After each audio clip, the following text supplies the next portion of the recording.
Okay, so how's everybody doing? I hope you're all doing okay. So I just want to give you a quick overview and a little bit of a progress update for my original subscribers, and a little bit of a get you in the loop for the new subscribers as well. So this is River Road. It's the second layout that's on the channel. It's the one I started last June in 2021. It's going to be about 26 feet long with 3 sections. This is section 2, which I'll be getting to at some point this year.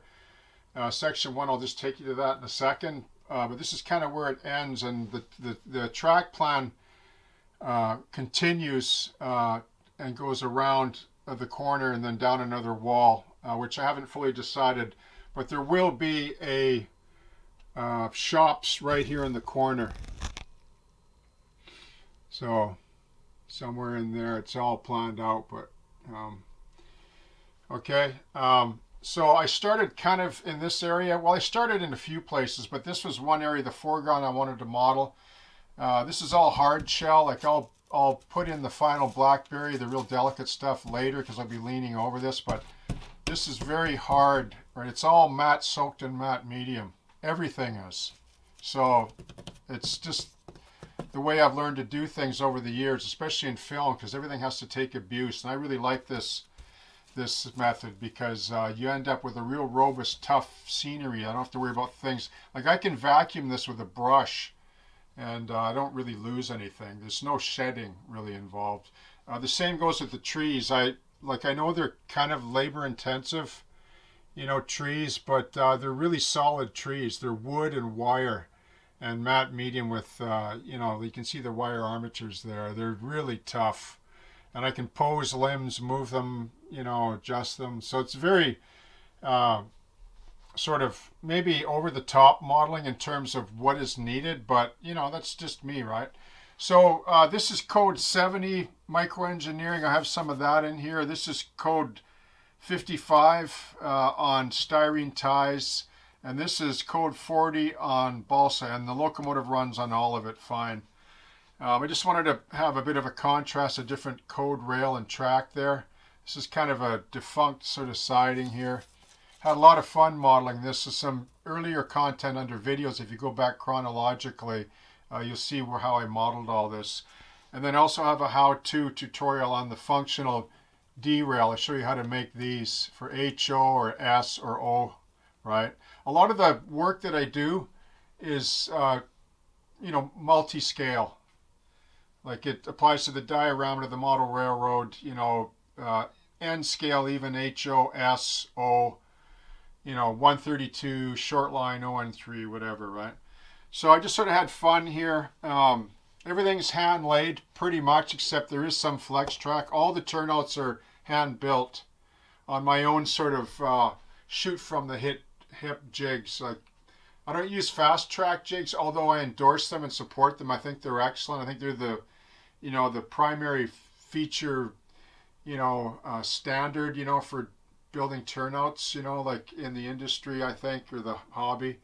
I just couldn't afford all the tools and the jigs when I first started many years ago, so I just have my own way. I'm sort of set in stone that way. But I show all that too. If you go back, I show how I build my turnouts, the poor man's way, right? Anyway, you can see, this grass work here, I talk about that as well. The tufting, if you go back, I call this mosaic tufting. There's so many different ways to do this. I even like to pinch and stab. I'll be sharing some of those tutorials coming up. Like another method I have that's really fast. You can do the same look faster than the way I did this, although this has its appeal too. You can see just the way it looks, right? The mats that you build on parchment paper, wax paper, with a static resin, and you can apply it in patches and so on.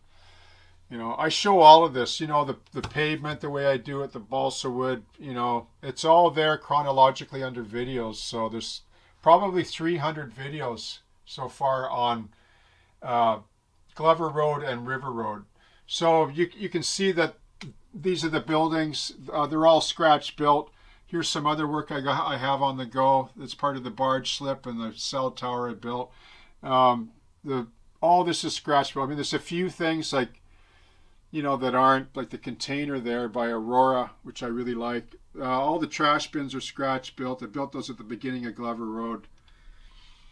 This whole scene was inspired by Anasaas Island. There's a site that looks like this, with the barge slip here.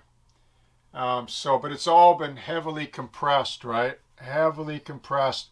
I just take the best of the area and then, and then squeeze it in. Like the footprint here was 10 feet by roughly 2 feet, I guess, or 20 inches. And I just take the best of what I surveyed and photographed and compressed it into 10 feet.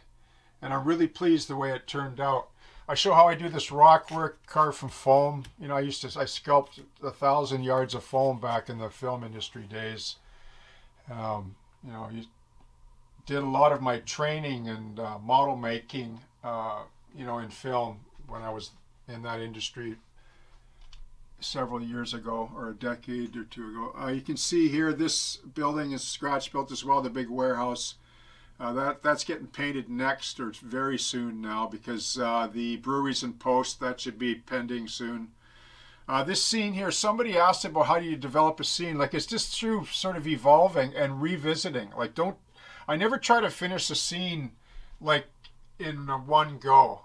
Like, I always do a little bit, then I move on to another area, do a little bit, move on to another area, do a little bit. Like, I even revisited this scene yesterday and added a little bit of gloss here and gel just to add a little trickle of water coming through here, right? And this debris here that I built up, all this debris, I have a tutorial on that, on how I make all my wood, driftwood. It's all models from dowel and wire, so it's all really tough. Like I lean on this, right? I've leaned across this. I put a towel here and I can lay right across this, and it doesn't do any harm to any of the terrain because it's all really solid.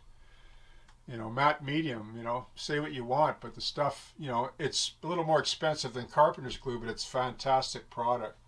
So you can see the cassette look here, like where the barge approach comes in, that I built the whole model separately, right? Because I knew that I'd have to pull it out, in and out, compose it, in and out, in and out, in and out, right? Like dry run, you know how it goes. And then to model all this, the shoreline, I mean, how would I get in there with the barge slip, like installed, like hard, like a hard install? Like, that's why I talked about why I don't pour resin. And the reason why I don't pour resin in this case is because I don't want the pylon, like I don't want to make the model fixed. I like everything to be like in components. So like all the flat, like everything comes out. Like if I had to move this layout, like if I had it rehearsed, I could take it to a show, like this section, if I really wanted to, right? I've done that before in the past. I don't like doing that, but because it's just not worth the stress involved, right? Like what you have to deal with. But anyway, if I ever have to move this layout, it's all like designed as components. Like even the big trees come out. Okay, and the bar, like all the models do, so they can all be saved. And then, as you know, it splits right here. There's a split, like there's 3 bolts underneath. If I can just get underneath and maybe show you under there, you can see sort of the bench work there. There's a bolt here. There's one under there and over there, and there's wax paper in this whole seam here. Okay, and it comes through. And there's a little tab right in here. It splits right here. So if I had to rejoin, it would just be a little bit of modeling to fix it. And it splits right through. Here's the seam right here where my thumb is. It goes up through here and up all the way along. And then I would just zip those with the Dremel. And she comes apart, right? Okay. Same as the other side too, from section 2 to 3.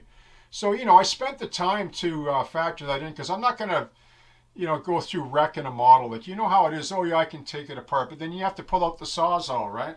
And you ruin everything. So, and this one's a keeper. So, but yeah, you can see there too, I finished all the blackberry. I really wanted to finish that shoreline, and I'm glad I did now. I can say it's done, and this area here is probably 95% done, this whole section, almost the whole section now. I'm getting really close. So I'll do a few little operations, when that gets done. And once the barge slip and approaches in. Like this summer, I'm going to do a composite plan for the ferry. I think it's the Princess. Anyway, I can't remember the name of it, but anyway, just the front of it. So I'm going to turn it into a staging cassette, a section of it, so it comes in, offloads mostly liquid petroleum to the island. Like a lot of tank cars will be coming in here, and then they'll be classified down this main here, which is a drill track, like on the prototype as well. And now it's also to service the brewery and to service this warehouse, right? Down here, it's a lead as well.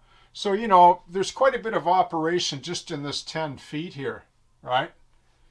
You know, so you don't need a large layout if you like to model like in this genre and style. Like you really don't, right? Pick a scene, like go for a walk, like find a scene you love, you know, or several signature scenes, and just draw, plan, try stuff, you know, move stuff around. You know how it is. You move components, use boxes, serial boxes. Just that's how I did this one, you know.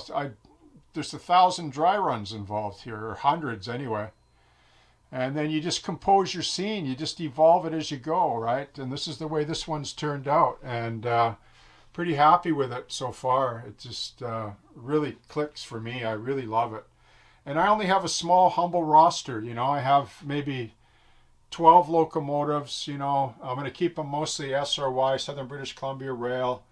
I have more switches there. I got some other E&D units and so on. And CN, I like CN, CP. You know, they interchange with SRY, so you might see a few of those around. You know, I like -9s, -8s. Love the E&D stuff. Like some of the GE stuff too. So, yeah, so thanks once again for supporting the channel. Appreciate everyone. I hope you feel inspired. If you're reconsidering a new layout, you don't need a large space. This is only a 12 by 11 room.